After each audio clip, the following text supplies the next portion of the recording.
I am the farmer, and this is my 15th entry. I pledge to be silent until I see and understand. That pledge is very important to me. Maybe I came off a little distant while taking it. I'm sorry. It was the nerves. When you asked everyone to leave the cone and wanted me to stay behind with you, I knew I was about to learn something that could change my life. So please don't misunderstand. I had no regret about speaking out during your first sermon or about admitting that I feel guilty. No regret whatsoever. I knew I had to face the truth. I knew I had to deal with what was going on inside of me. It's not normal to wake up every day feeling like I've just committed some horrible crime. I have to find a way to get rid of this stone I'm carrying in my stomach all day. That's why I raised my hand. Not because I killed the entertainer, but because I feel like I did.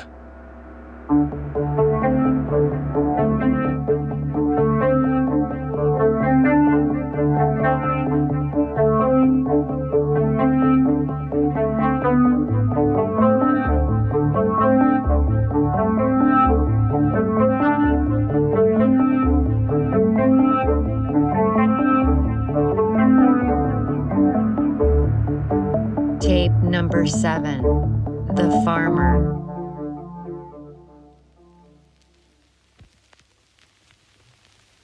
After everyone had left the cone and the two of us were alone, you slowly closed the door. With your back still turned towards me, you said, "The burden you carry is very old. The day you woke as the farmer, it was already inside of you." You turned around and waited for me to say something. I should have.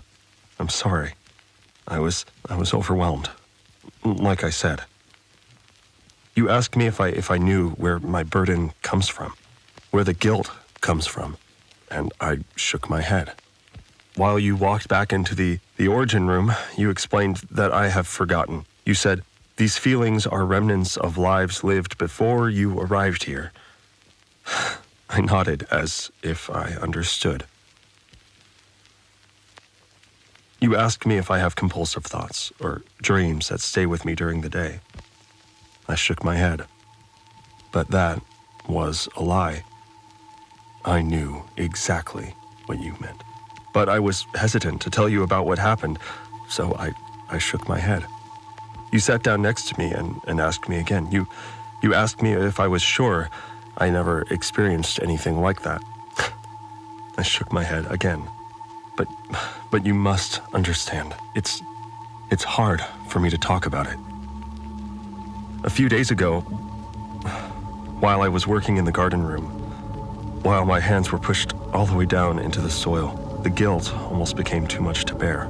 It rose up all the way into my chest. It happened suddenly without any warning, like a panicking. I pulled my hands back up, and when I looked down, they were red all of a sudden. There was blood all over them, as if I had been digging up a dead animal. I closed my eyes like a child, wanting to escape a nightmare, and when I opened them again, it was gone. My hands were just brown from the dirt. It took me a few minutes before I dared push my hands back into the soil. When I finally did, my heart racing, there was no blood. I told myself it was fine. It wouldn't happen again. I was just tired. But right after the murder, there it was again. I wanted to change to get ready for bed. I picked up my jumpsuit and it was wet with blood. This time, I couldn't make it disappear. No matter how hard I closed my eyes, it never went away. You can still see the stain on the back of my jumpsuit.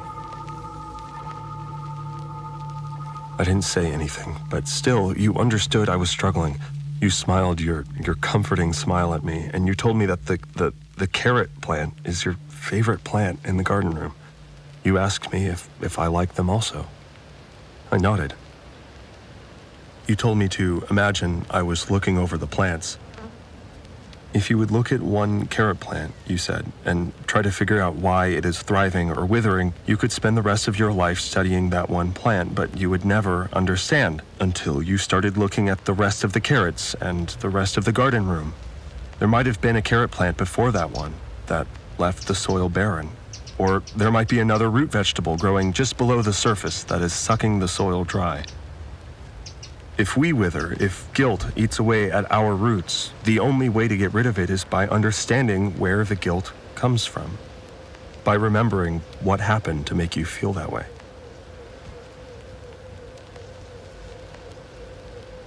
You asked if I understood. I can help you remember, you said. The Deca symbol can show you the way.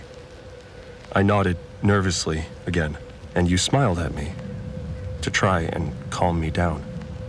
Then you told me about the pledge. You told me that the conversation we were having was meant to change the way I see this world. That's why I was to take the pledge of silence. I would need to take the time to just work and think. Let the truth come to me. I agreed without any hesitation. Technically, I had already gone silent by then. You picked up your instructions from the console behind you and started telling me what was inside. The lines written by the priest before you and the one before him, about the lives we have already lived and the lives we have forgotten.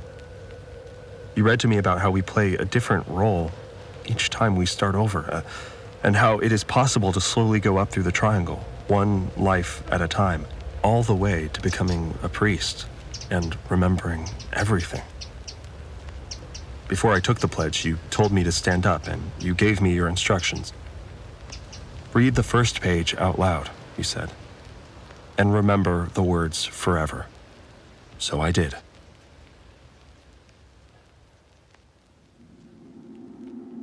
Death is merely a door. Death is merely a curtain. Some will remain amongst the lowest four, as if born into inherent burden. But if too many souls get stuck, and if the instructions become uncertain, remind them that death is merely a door. And remind them it will not unburden. And remind them it will not unburden.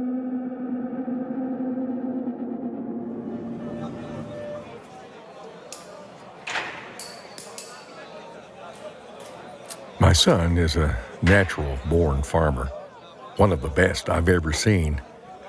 But that is the one thing, the only thing, I couldn't allow him to become. That's a hefty burden to carry as a father. Being forced to stop your son from becoming the man he is. My boy didn't understand. Of course he didn't. Each day I spent trying to get him interested in anything else, any other profession. He would just work our land more, read more about farming, spend even less time making friends. The only thing he wanted to do was become a farmer. But like I said, it wasn't an option. He would never be able to take over the business, and I would never be able to tell him why. There was one time when he was 12 or 13 years old when the truth almost came out. Me and him and his mother were sitting out on the porch together. It had been a busy day, and we were just sitting there enjoying the sunset. But then, suddenly, in the distance, the neighbors drove by. They rode these black quad bikes with their produce on the back. They were all completely dressed in black, wearing black beanies. Sandra knew who they were. She knew all about it, but our boy didn't. He sat up straight, pointing at them. It was menacing seeing them ride along the horizon over our hills, like the four horsemen making their rounds before the final curtain. Of course, he asked me who those men were, my boy, and I simply called them the neighbors. The neighbors who lived in the forest next to our land, the forest he was never allowed in.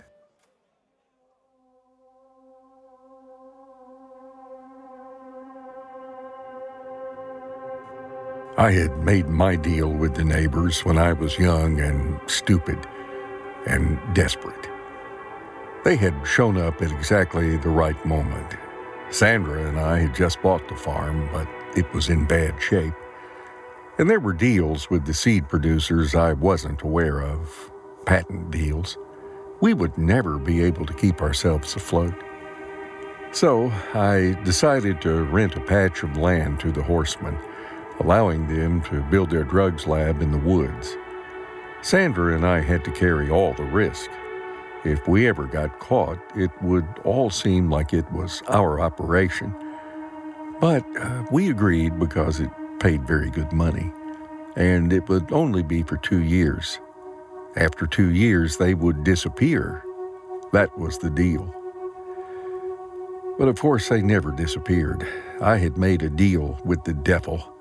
More and more black horsemen drove in on their quad bikes every day, with barrels full of chemicals strapped on the back. Their lab kept growing, and they ruined the land with it. In the meantime, my boy also grew. He grew into a huge man, and by that time, he was spending his days either working the land or going to church. There was nothing else in his life, just farming and the gospel. The longer I kept refusing to give him the family business, the harder he kept working for my approval. I tried to save him, but instead I pushed him deeper into our mess. I was trapped. I couldn't throw the neighbors out because they would out me or kill all of us. I couldn't sell the farm because it was a criminal enterprise now. And most of all, I couldn't allow my son to get involved in the business because the second it became his, he would be a criminal. And no one would believe he had no idea of the huge drug complex on his property. A deal with the devil is hard to break. One day, my boy came walking in the house, sat me down and said, "Dad, I'm ready. I'm taking over the land next year. You are too old now." And he was right. I could barely work anymore. So I thought to myself, there is only one way. Only one way to allow my boy to become the farmer he is, and to free ourselves from the neighbors. I had to get my old shotgun out of the basement, and I had to end this deal the hard way.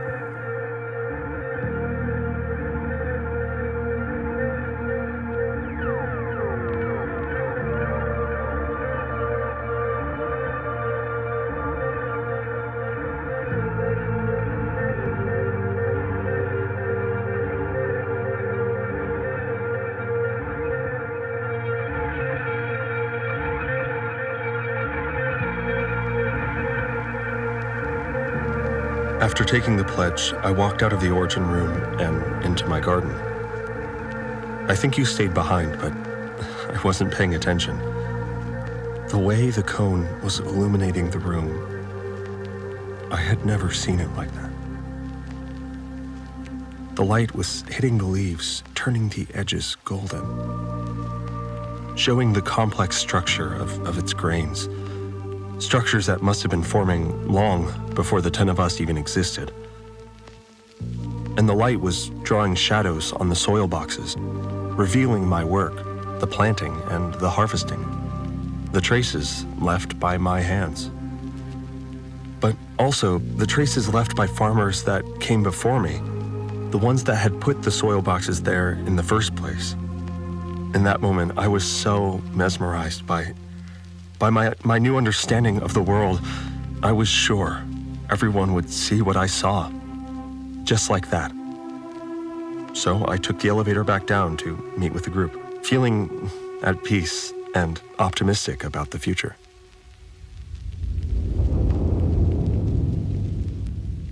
Everyone was waiting for me at the dinner table. They were curious to hear what had happened, but of course I couldn't tell them.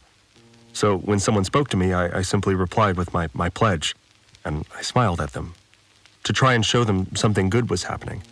But the cook wasn't having it. I should have known. She won't allow things to change. Frustrated, she turned to you when you walked in behind me. She wanted to know what you had done to me and what you planned on doing to the others. She kept calling you the Revenant. You calmly explained how you would offer answers to anyone who has questions. She started calling you a liar and accused you of feeding on our guilt. You ignored her like we all should, and you invited the rest of the group to join you whenever they felt ready. You tried to end the conversation that way, but the cook wasn't going to let the truth win that easy. She invited everyone to join her instead. She started a second group on the spot, an imaginary group, one that wouldn't accept any kind of ancient knowledge, one that would start all over again. You tried to make her change her mind, politely, but once that girl starts disappearing into her imaginary world, no one can pull her back. So I got up and I cornered her. I didn't say a word. I never broke my pledge. I just made it very clear that I was able to physically stop her from tearing this place apart, if I had to. The cook was afraid. She looked at me with big watery eyes as I approached her. She knows what I am capable of. But you put your hand on my back, and I knew that meant you wanted me to stop. You didn't want me to intervene. I hope that means you have a plan. I hope that means you know how to bring her to repent. Because our group is being torn.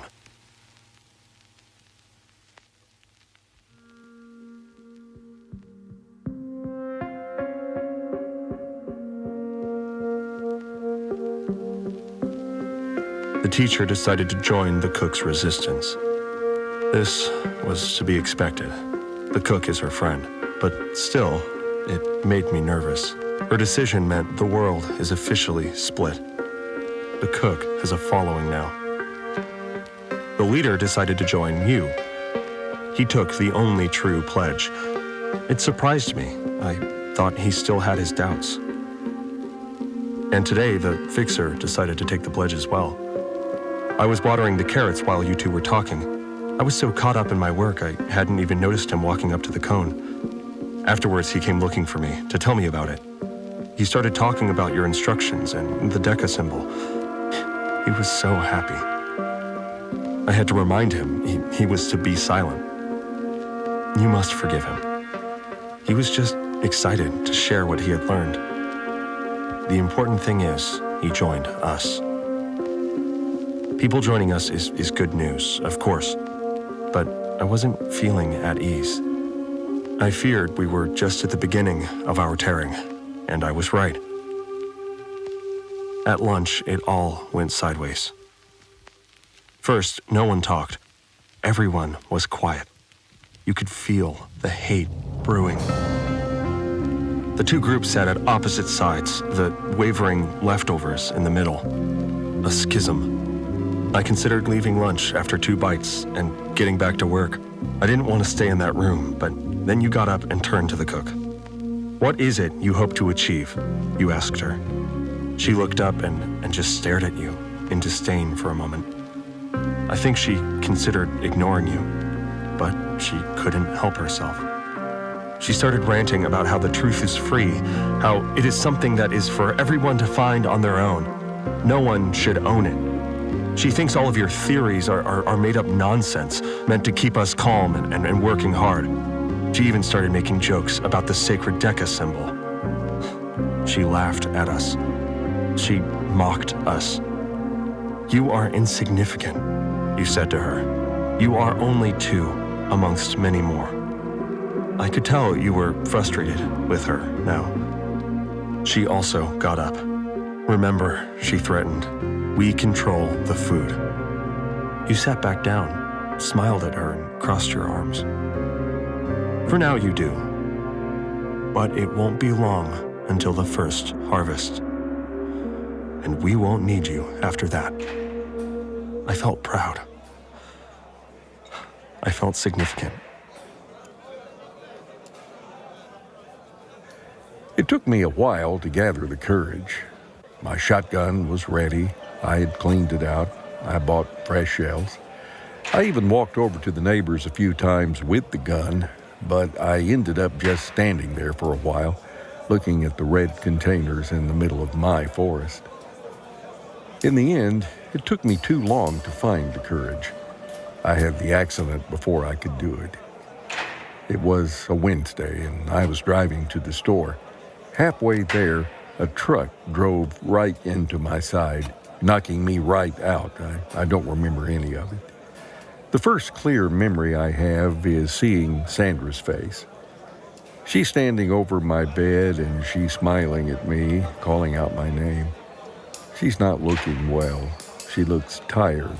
Her hair is messy. I ask her where I am, and she says we're in a hospital. Then I see she's wearing an orange jumpsuit. There's a Deca logo on her chest. So I ask her again, where are we? And that's when she tells me it has been 3 years. I've been out for almost 3 years. I ask her about our boy, but I already know what had happened. I can see it in her face. And the orange jumpsuit tells me some more. I try to get up, but I'm not able to move my body. My boy had taken over the business after my accident, like the well-raised man he is. And of course, it was a matter of time before he discovered the neighbors, and before he discovered what they were doing on his father's property. Sandra tells me he came home one day with blood all over him. He walked in staring at the blood on his hands like it had just magically appeared there. He told his mother he ran into a bunch of criminals, endangering everything his parents had built. The poor boy didn't even consider the option of us knowing all about it, and in a fit of rage, he had murdered 2 of the cooks with his bare hands. Sandra tried to console him. She told him it would be okay. She said they would just get out of there together. But my boy had already done what any God-fearing creature would do. He had called the cops. He had already confessed to the murders. The cops were on their way. With that phone call, my boy didn't just sentence himself like he thought. He had sentenced his mother and his father to a lifetime in jail for being part of the largest drug manufacturing operation in the state. And he sentenced himself to worse than that. No one would believe that he had no clue about the drugs. He had worked those lands for almost 2 years by then. No one would believe that he was innocent in this, that he had just acted in surprise and self-defense. No one would believe him. And by the time I woke up in that Deca hospital wing where my wife was allowed one visit a week to me, by that time, he was already on his way in some Deca prisonership. You know, the guilt that my boy has to carry with him, knowing he sentenced his parents, that was enough of a punishment. Locking him up and sending him into space wasn't the just thing to do. He wasn't part of this. You should call his ship back. We never allowed him to see the whole truth.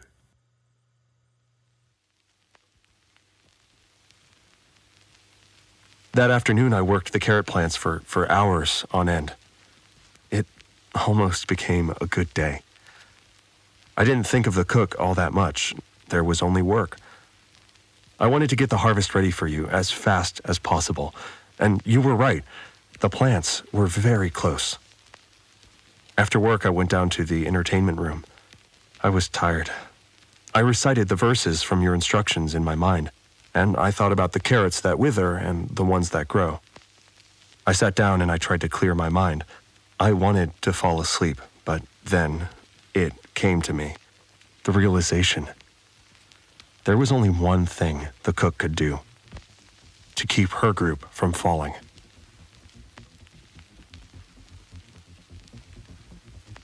I barely remember getting up and walking out of the entertainment room. I can't remember getting into the elevator.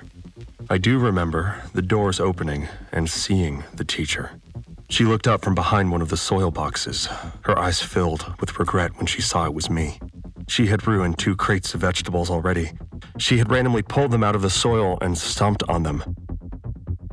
Then I saw the cook. She was on the other side. She looked up, and there was no regret. She had torn almost all of the carrots from the soil. All the work I had done. All the work the farmers before me had done. I started running towards the cook. When I got closer, I saw that she wasn't alone. There was a third person there. It was the doctor. Her hands full of carrots, her arms and face covered in dirt. The doctor had silently joined the cook. She had secretly joined the resistance without telling anyone. I attacked the doctor. I don't know why I chose her, why I didn't go for the cook first. Maybe because I was so disappointed in her. I know I shouldn't have done anything, but I had no control over it. I grabbed the doctor by the shoulders, lifted her from the ground, and threw her into the soil basins she had just destroyed. She screamed with fear. I turned towards the cook. She was next. I was going to end this war. I was going to end her. But then I saw you, standing in the cone's door, your hand held up. "Farmer, stop," you said. And I did.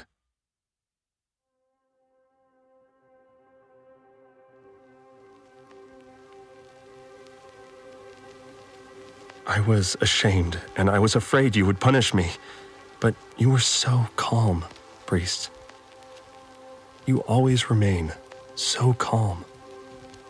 I was sitting in my chair in the origin room, my head down, waiting for you to pass judgment, but you didn't. You promised me you were still in control. You told me the cook couldn't win in the end. It was impossible. You told me to be patient, to have faith in you. You walked up to the console in the back, the black box with the mystery symbol on it. "The ones who are silent hear more," you said. And you conjured the voices from the past. They echoed throughout the garden room. At first, I didn't understand what it was. I didn't recognize them. I thought people were approaching us from another world. But then I did. Those voices, they were us. It was the cook who was talking, and then the cleaner. You were playing back everybody's entries from the communication room. When we talk to ourselves in there, in the highest room of all, you are the one who hears us. Through these entries, everybody is confessing everything to you. All of their secrets, all of their fears. They're confessing them to you.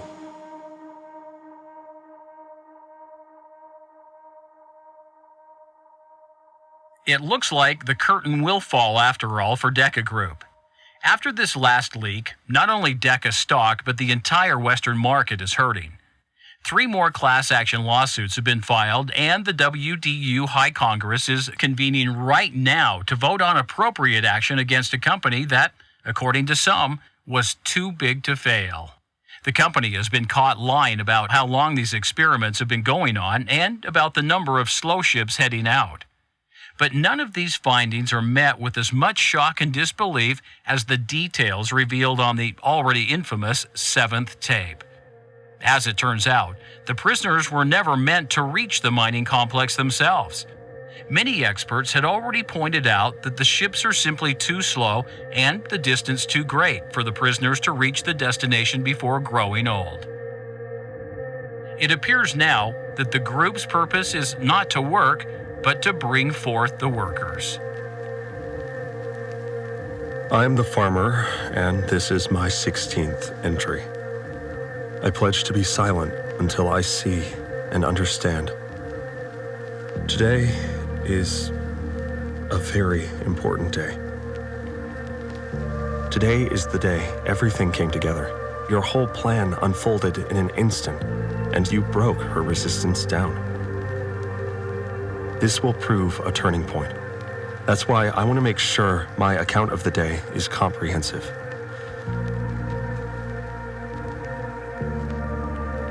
I wake up and I feel guilt. I know I shouldn't have attacked the doctor. I'm also anxious to get back to the garden room and get to work. I'm not sure where to start after what happened there. Everything is ruined, but I tell myself I have no choice. The longer I wait with rebuilding the garden, the harder it will become to get started. And the longer we have to keep eating from those darn taps. So I force myself into the elevator and I go up there.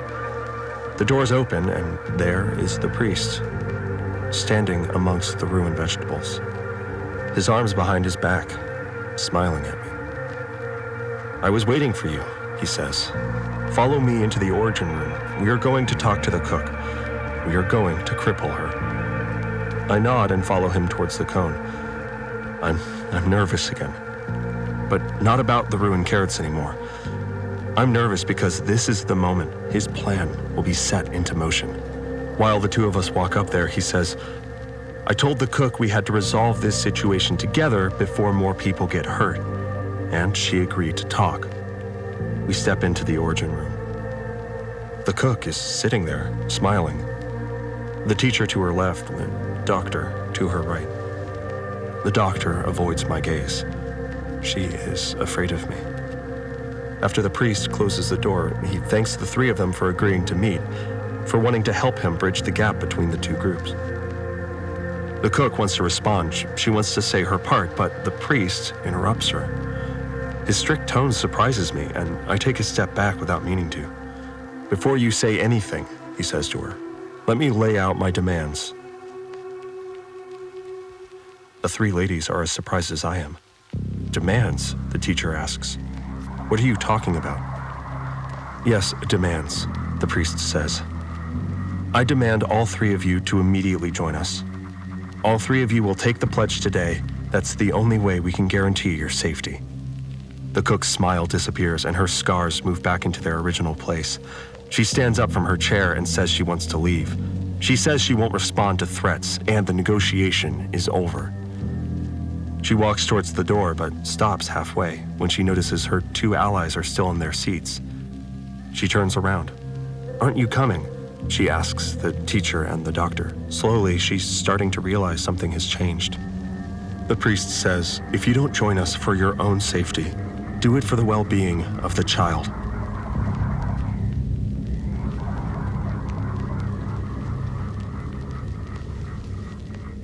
I look up in surprise, and so does the cook. "What child?" she asks. First, she asks the priest, but then the teacher starts breathing heavily. "What child?" she asks her allies. Both of them look at her, afraid. "What do you know about a child?" She's becoming more desperate now. "If you take the pledge," the priest says, "we will stand strong together. The child will be safe, the group will be stable."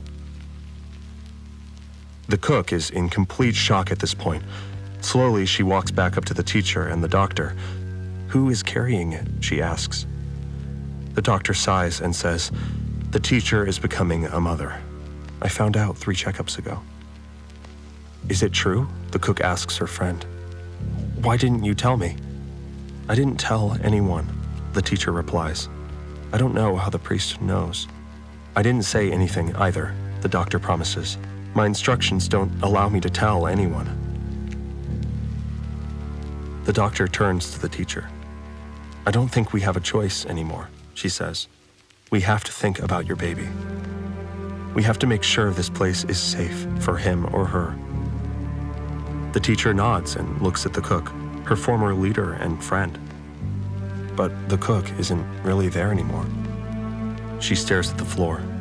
"It's the children," she says to herself. "They are the ones that arrive." The teacher asks the cook if she is okay. She stands up from her seat and tries to get her friend to look at her. "Are you okay?" she asks again. Slowly, the cook looks up, but her gaze stops at the teacher's badges, the sex badges on her chest. And all of a sudden, she starts ripping them from her jumpsuit, tearing the fabric. "It's all about the children," the cook keeps saying as she keeps staring. "They are the ones that arrive." And she throws the badges across the origin room floor. The doctor and I grab her and pull her away from the teacher before she can ruin the jumpsuit beyond repair. "They are the ones that arrive," the cook keeps yelling, but As we drag her away, she stops fighting. There is always 10 of everything, the priest says and sits down. His work is done.